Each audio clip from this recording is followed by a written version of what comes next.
I'd like to call the Macomb City Council to order, please. If you'd please stand and join me in the Pledge of Allegiance. I pledge allegiance to the flag of the United States of America and to the republic for which it stands, one nation, under God, indivisible, with liberty and justice for all. Thank you. If the clerk would call the roll, please. Mike Wayland. Here. John Vajezi. Here. Annette Carper. Here. Tom Cook. Present. Gail Carper. Tammy Lee Brown Edwards. Here. Dennis Moon. Here. 6 present. Thank you. We have a quorum. Council, I'd like to take just a moment and issue a proclamation. I'd ask Miss Kristen Terry to please join me here. Thank you.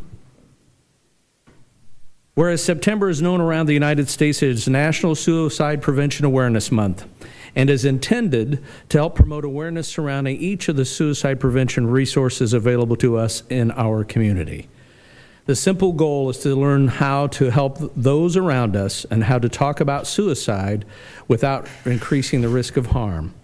And whereas suicidal thoughts can affect anyone, regardless of age, gender, race, orientation, income level, religion, or background, and whereas, according to the CDC, each year more than 47,000 people die by suicide. And whereas suicide is the 10th leading cause of death among adults in the United States and the 2nd leading cause of death among people aged 10 to 34. And whereas Macomb, Illinois is no different than any other community in our country, but chooses to publicly state and place our full support behind local educators, mental health professionals, athletic coaches, PAC leaders, police officers, and parents as partners in supporting our community and simply being available to one another. And whereas local organizations like Suicide Prevention Services and national organizations like the National Alliance on Mental Illness are on the front lines of a battle that many still refuse to discuss in public, as suicide and mental illness remain too taboo a topic to speak on.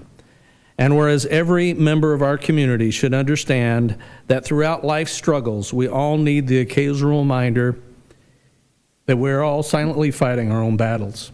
And now, therefore, I, Michael J. Inman, Mayor of the City of Macomb, Illinois, do hereby proclaim the month of September as National Suicide Prevention Awareness Month in Macomb, and I encourage all residents to take the time to inquire as to the well-being of their family and friends and neighbors, and to genuinely convey their appreciation for their existence by any gesture they deem appropriate. A simple phone call, message, handshake, or hug, well, socially distanced anyway, can go a long way towards helping someone realize that suicide is not the answer. And Kristen, I'm going to pass this on to you, and with our sincere support. Thank you, Mayor. Thank you. Do you want to say anything? Yeah. All righty. Thank you, Mayor, for everything. This is a very difficult topic for me. I lost my dad in 2016 to suicide. On behalf of the Macomb and McDonough County Out of Darkness Walk, we would like to thank you, Mayor, for proclaiming this month as the National Suicide Prevention Awareness. Every year, we do the Out of Darkness Walk here in Macomb. This year, it's on September 26th from 9 a.m. to 11 a.m. We are going to social distance, so anybody can come in between those times and join us to walk or to donate to this to the Out of Darkness. The Out of Darkness is www.afsp.org. The American Foundation for Suicide Prevention goal is to reduce the annual suicide rate in the U.S. by 20% by 2025. The awareness and donations from our walk help with funding research for suicide prevention, create and distribute education programs, advocate for public policy, and support survivors of suicide loss. And if I could just have a minute, I just wanted to give a couple other facts. The suicide facts and figures in the state of Illinois. It's the 11th leading death in the state of Illinois. On average, one person died by suicide every 6 hours. It's the 3rd leading death for 10 to 24-year-olds, the 2nd cause of death from 25 to 34, the 4th leading cause of death from 35 to 54, and the 9th leading death from 55 to 64. 132 Americans die each day. That's about 12 minutes. For every 12 minutes, an American dies. Over 1.4 million Americans attempted suicide, and 48,344 Americans died by suicide in 2019. So at this time, if anybody would like to join us on September 26th, we'd love to have you. And Mayor, thank you again for proclaiming this month as National Suicide, and please be kind, humble to everybody. Thank you.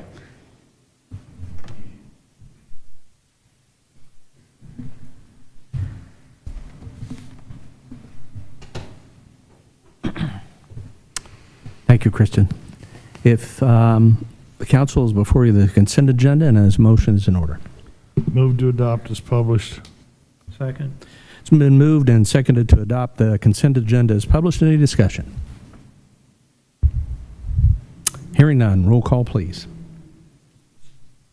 Wayland, Aye. Vajezi, Aye. A. Carper, Aye. Cook, Aye. Brown Edwards, Aye. Moon, Aye. all ayes. Motion carried. Thank you. Under the public comment section of tonight's agenda, we'd remind citizens wishing to address the City Council.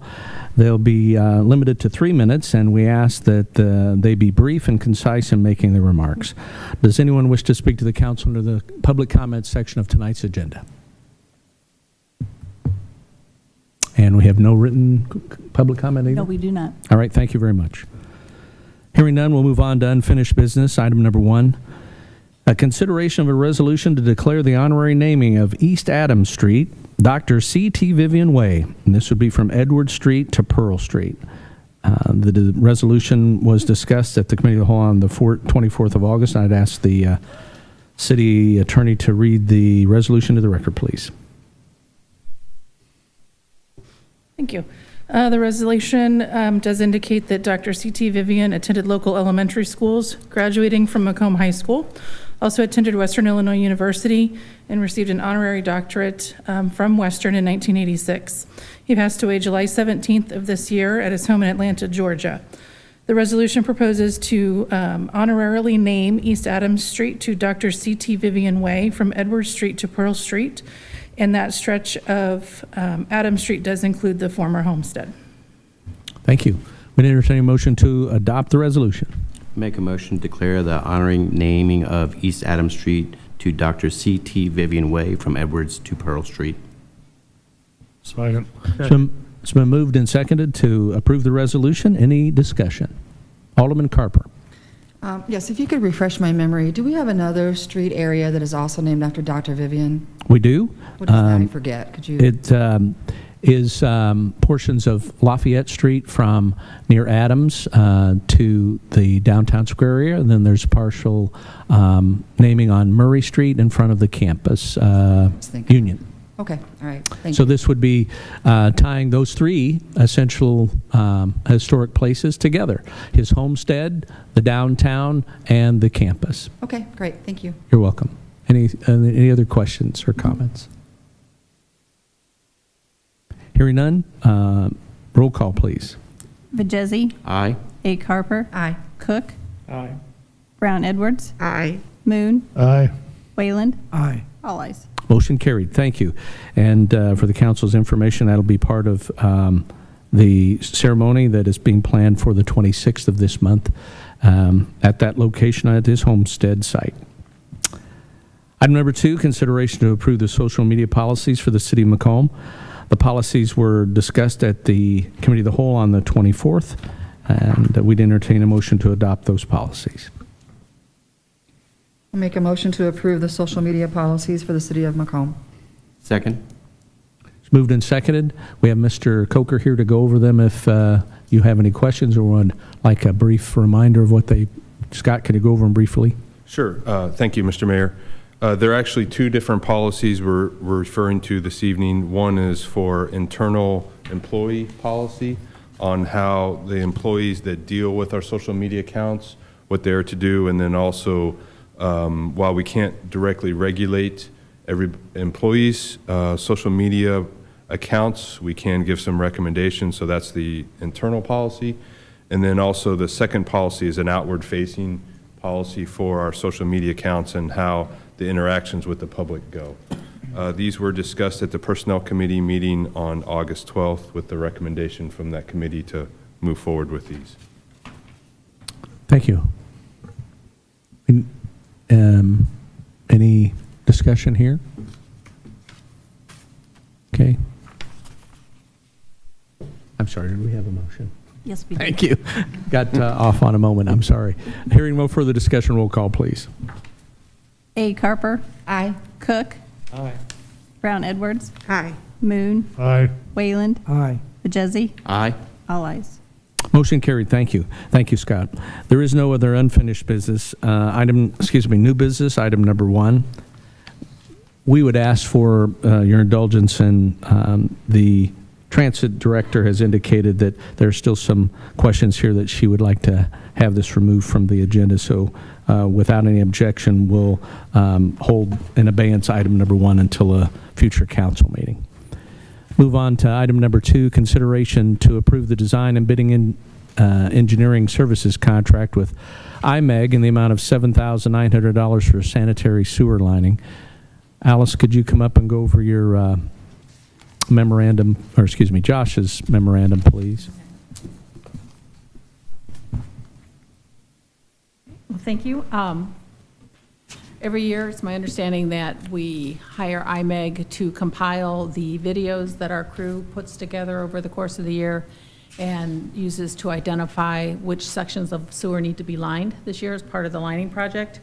So the wastewater treatment staff has finished that portion of the work, has everything compiled to be turned over to Imag to develop the bid documents.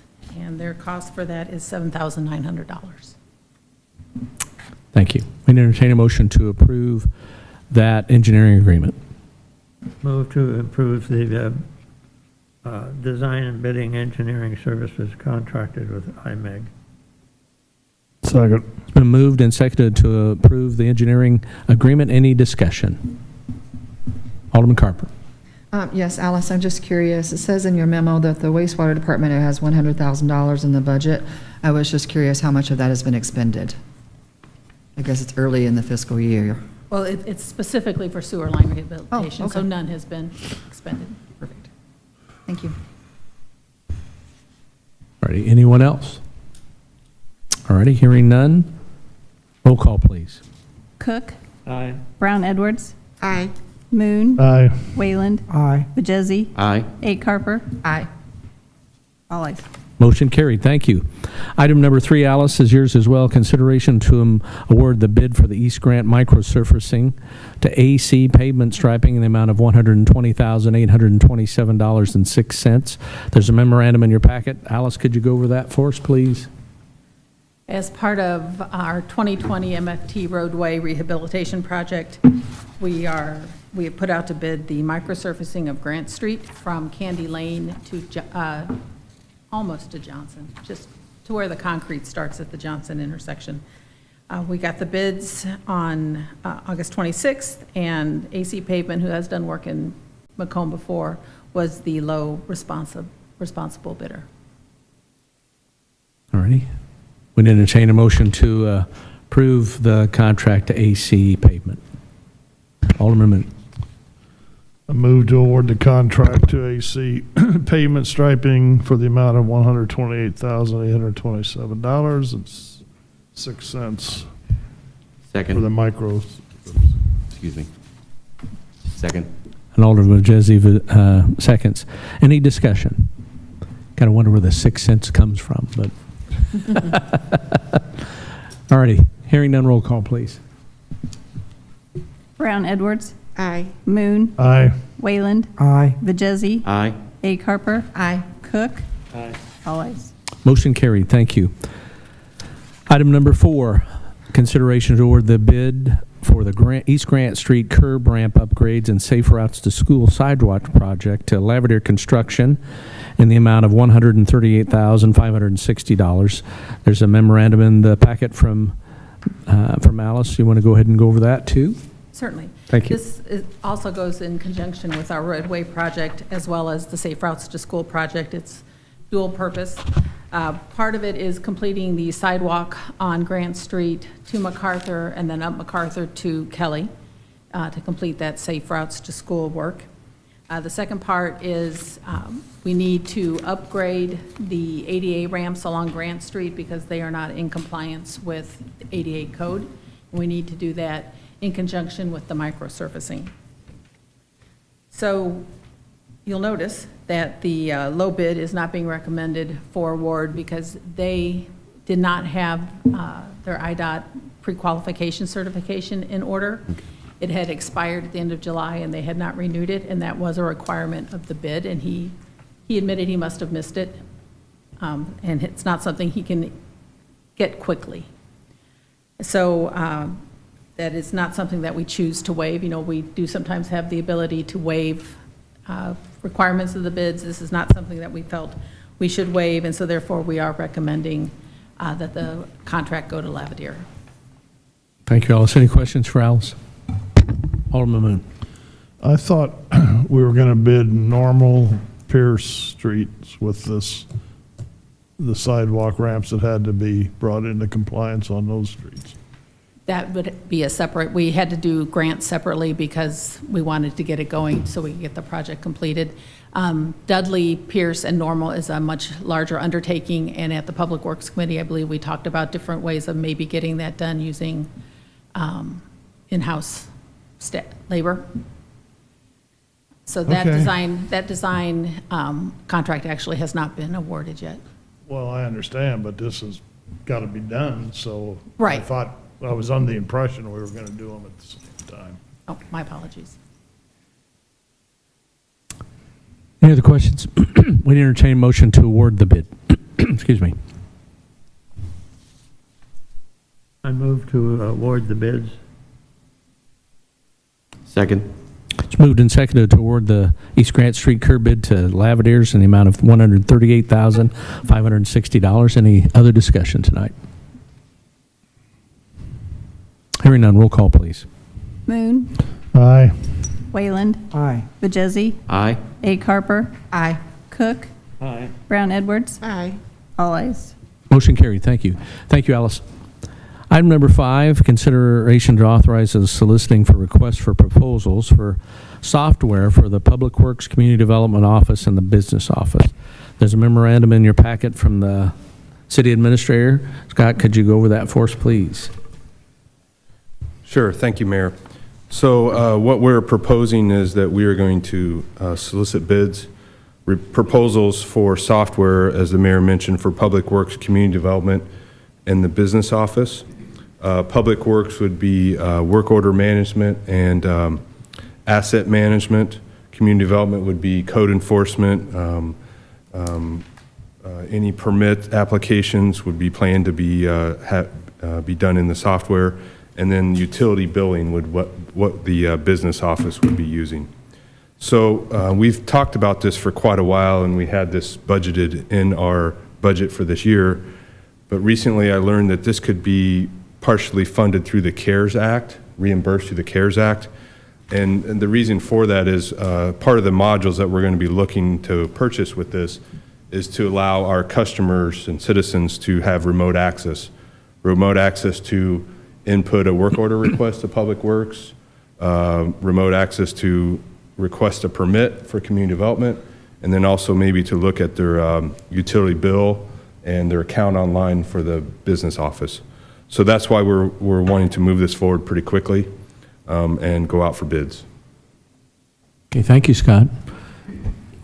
Bit of an opportunity here. Alderman Moon, did you have a question? Do you have an idea of the approximate cost and what did we budget for this? So we budgeted $20,000, I believe, in our technology fund for this year to get this going. The problem is we start to look at a lot of different modules. It's a really rough guess on what it'll be. My expectation is we're going to be between $10,000 and $15,000 on implementation to get it going for this year, and then there'll be a yearly subscription fee every year that we'll pay, which we think will So be we're fine. not actually buying software, we're leasing it? We would be leasing it, yes. Which is what most software packages are these days, yes.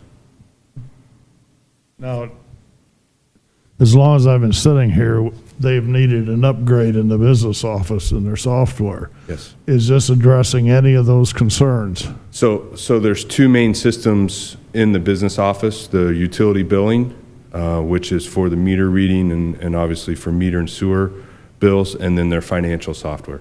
This is for the utility billing, is what we're going to tackle first. Their financial software, we're still planning to do that within this fiscal year.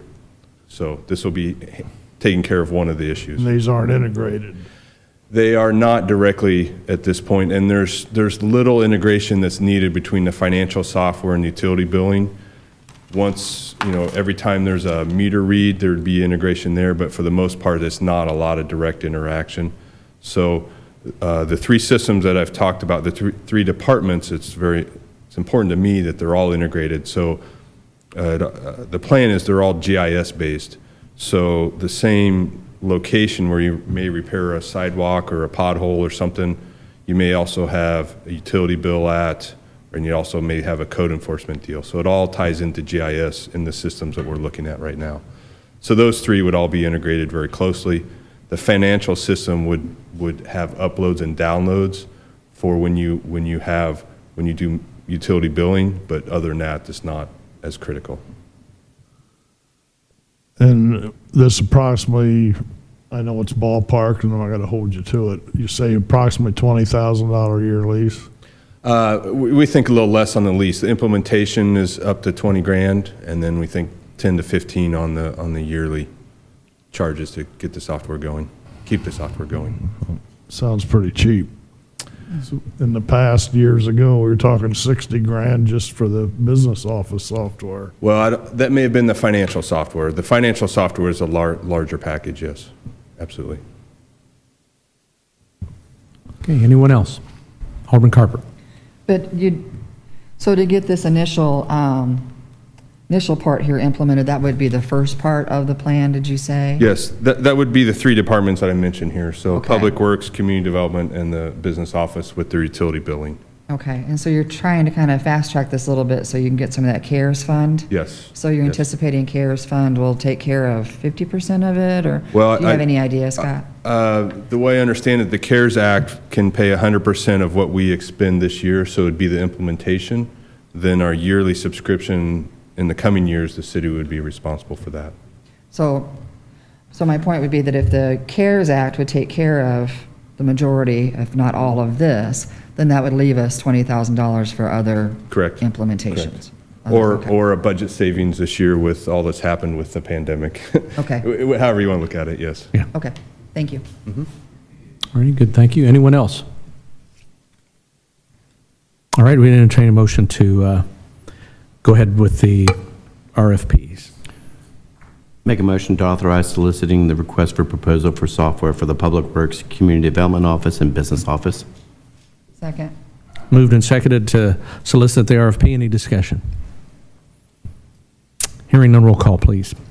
Wayland. Aye. Vajezzi. Aye. A. Carper. Aye. Cook. Aye. Brown Edwards. Aye. Moon. Aye. All ayes. Motion carried. Thank you. And thank you, Scott. Item number 6, consideration of an ordinance to amend Chapter 13, Article 2 of the Municipal Code of the City of Macomb pertaining to the Equal Opportunity and Housing Commission. This will be first reading.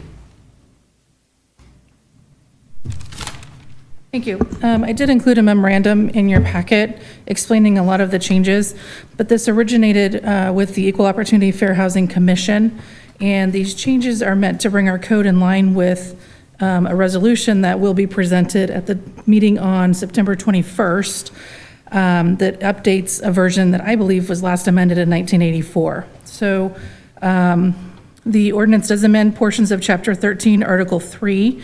One of the main amendments is to clarify the name of the commission as the Macomb Equal Opportunity and Fair Housing Commission.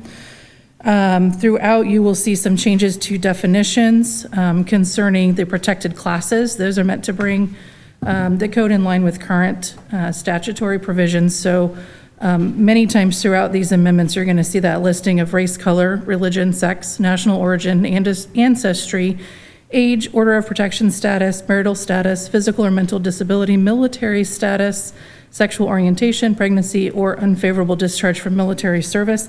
That's consistent throughout the changes. We've also updated any statutory references that may have changed since the code was adopted. The commission has also recommended a slight modification to the procedure of the commission, starting with an informal conciliation process with the affirmative action officer, allowing him or her, as it may be, 14 days to try to reconcile the complaint and gain compliance. We have included timelines so that any complaint does not go stagnant. There still is a requirement of investigation if no resolution can be reached. Many of the provisions have been moved around, but are all still there. And so with those, and I guess the other thing I would add, in terms of enforcement, recommending that the fine that could be levied be increased from $500 to $750, which is the maximum fine allowable. Thank you. That'll stand as first reading. We'll have that on for discussion at next Monday's Committee of the Whole. Excuse me. Item number 7, consideration of an ordinance pertaining to the local CURA program. This will be first reading.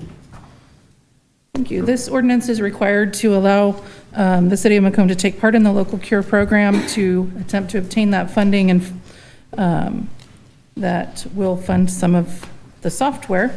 I have provided at your workstations the exhibit for that ordinance that I did not have at the time the packets were prepared, so that has been provided. That would be essentially the agreement that we would be asking permission to have the mayor execute on behalf of the city to be eligible for that funding.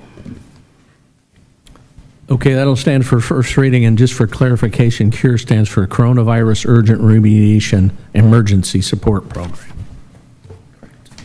And item number 8, consideration of an ordinance, we'll have that on for further discussion next Monday's Committee of the Whole. And then item number 8, consideration of an ordinance authorizing the sale of certain personal property, including equipment and vehicles owned by the city of Macomb. Thank you. This ordinance authorizes the mayor or his designee to dispose of the items listed in the exhibit in inappropriate means to garner as much benefit for the city as possible. Thank you. There's a handful of items on there now, and we would anticipate by the time that comes up for final reading later this month, there'd be some additional items placed on there. There is no other new business this evening under the committee reports. Committee on the complete count census update. Mr. Bannon. Thank you, Mayor. Just a few things. Go over some numbers briefly. The Macomb has about 58.6% of its residents counted through the self-response method, either by phone or by internet. Illinois is not, or the Census Bureau is not reporting local figures for NR non-response follow-up, which would be the enumerators going door to door. Illinois has about 22.3% of its population counted by that method, and the Peoria region has about 77.5% of the buildings counted or enumerated via the non-response follow-up.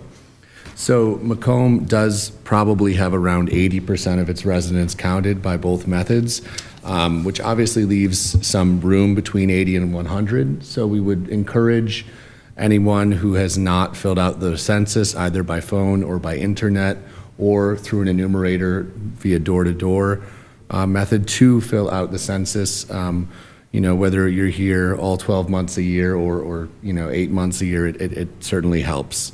Would like to just mention, please check out KHQA tonight. The Census Bureau, or Forefront, a census organization, and Macomb, including the Chamber and MAIDCO, we're doing a business census day. So KHQA covered that, and if you wouldn't mind sharing it on your professional and social media, that'd be appreciated. A couple events coming up. We're going to do a food truck event on the 19th and a restaurant day on the 24th. More details on those to come. But again, if you could please encourage anyone who has not filled out the census to do so. It is the last month. We are in the final hour, and we do have a few percentage points to go, so we'd all appreciate your help. Thank you. Any questions? Thank you. Alderman Moon. Wasn't there some action today in the court system about reinstating that 30 days to the end of October? Probably. I'm a little concerned that even if dates are extended, certain things have been set in motion in terms of staffing and in terms of internal processes. Our our local census outreach specialist has already found a new job, and that's not uncommon as contract employees reach the end of their expected contracts. So, an extended period would certainly be appreciated, but I think we have to, just do everything we can until the end of the time period, whether that's in 3 weeks or longer. We weren't happy when they shortened it, and I thought we No. might be a little happier now that we have the possibility I of would getting be it happy, back. certainly be happy if they extended it. I worry that extending it a week before the deadline has limited utility.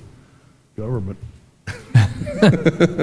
Alderman Vajezi. Just a quick question for you, John. With the influx of new students coming back for the year, if a landlord, say, has already counted his house and done his census, what would be a best practice for him if he has new people coming into the house? If he has, the landlord probably wouldn't be able to count. It would be the previous occupants. But I would encourage them to be counted again, and just to communicate that, have the residents put their name, put their address, and the Census Bureau tells us that they will be able to sort out any discrepancies in the data on the back end as long as all those data fields are filled in. I don't think final decisions have been made on how all of that will be enumerated, but I would encourage them to fill it out if they hadn't already filled it out, being there in those places. That would be my advice. Fill it out if you haven't filled it out. Excellent. Thank you. Anyone else for John? All righty. Thank you, John. Thank you, Mayor. Any other committee reports tonight? Alderman Carper. Yes, thank you, Mr. Mayor. I am part of the Historic Preservation Committee, and we had a house at 402 South Lafayette Street that was provided a plaque because of its historic preservation, which I can't tell you exactly what that is now. But I just applaud what the community is doing to highlight the history that we have in our community. I think that's awesome. And does this, Mr. Mayor, make the third or fourth household that's been placed under? I believe think it's at least 4, John. 4. 4. That's awesome. Also, I just wanted to, we have a new Lincoln's Head there in the front lawn of City Hall, and that was a very nice ceremony on August 29th that Convention Bureau put on. Very good. Thank you. Any other committee reports? Already hearing none, automatic reports. Alderman Moon. No report. Alderman Brown Edwards. I just have a couple of things, Your Honor. The Black Student Association is having a peaceful protest rally tomorrow from WIU to Chandler Park starting at 4 o'clock. I wanted to thank Police Chief Barker last week for bringing to us a draft of the new brochure regarding the complaint procedure accompanied with the new form, and these will be available at the police station and City Hall once those are solidified. The MPD has also created a new link which lists the Macomb police officers as well as staff names and emails to their website. Macomb City website now has photos of council members accompanying with their contact information. And I want to remind everyone to please stay safe and healthy, practice social distancing, and wear your masks. Thank you. Thank you. You're welcome. Alderman Cook. No report, Your Honor. Thank you. Alderman Carper. Yes, sir. I just would like to thank the business owners as I drive around and I see how beautiful the curb appeal is at many of our businesses. And I really appreciate that as I drive around. I see all those things. That's my property manager in me. And so I also urge businesses, especially on the West Jackson Street, to take care of your curb appeal. I think it's so important. We're trying to attract members to come to our community, to visit our community, to bring your children to our school, to move to Macomb, and I think our curb appeal is very important, and so I just want to thank those businesses that have putting forth that extra effort. Great, thank you. Alderman Vajezi. Just two quick things. First off, I just want to reiterate what Alderman Carper has said earlier. The Looking for Lincoln on August 29th was a wonderful event. It was a great collaboration between the Convention Visitors Bureau, Rotary Clubs of Macomb, and the City of Macomb. And what a great thing that all three entities came together to help bring tourism into Macomb. So we really appreciate that. The second one is, I've seen this unfortunately a number of times. There are big yellow buses out. Even though schools are on alternate plans, please remember to stop when you see the flashing red lights. I've seen too many times people flying through them. So just be aware there are little kids running around. Please make sure you stop for the buses. Very good. Thank you. Thank you. Alderman Whalen. No report, Your Honor. Thank you. Ms. Falk. I don't have anything. Thank you. Ms. Scalf. Mr. Coker. Okay. It's a little different because I have to stand up to give it now. I just want to say thank you, Mayor, for the suicide prevention proclamation, and to Kristen for being very involved in this. As most of you know, Sue Liefers also took her life recently. And the reason I'm up here is she worked for 41 years at Terrell Title, which was my mom's business, and I knew her growing up. So please ask people how they're doing all the time. That's all. Thank you, Scott. A couple of things I'd like to share with you this evening. I want to thank the folks from the Flags of Love Committee and the volunteers that helped put up the Flags of Love yesterday. It was a nice display. They went up without any issues and came down in, I think, well before the rain, so that was a good thing. Would also remind you that we did issue, we provided you with copies of 2 emergency orders relative to COVID-19 and our efforts in collaboration with the University Administration, the Health Department, McDonough District Hospital, and ESDA to help mitigate some of the spread of COVID-19. We provided you with the copies of those orders. Those orders are also available on the city's and the downtown's website. They'll be in effect until the 25th of this month, and we'll consider what effort we've had at mitigating the spread of the disease as we get closer to that expiration date. And then along those same lines, the Health Department issued information late this afternoon indicating that since last Thursday, this 3rd of this month, there have been additional 77 new positive confirmed cases in the county. Of those 77 cases, 72 are under the age of 40 years old. Just as a point of information for you. So, as Alderman Brown Edwards stated a few minutes ago, masks, social distancing, it's our best weapon in mitigating this virus. So we'd encourage the continued use of those 2 items to mitigate the spread. I don't think there's anything else to come before you this evening. We'd entertain a motion to adjourn. Motion to adjourn? Second. It's been moved and seconded to adjourn. All in favor say aye. Aye. Opposed, same sign. Motion carried. Meeting adjourned.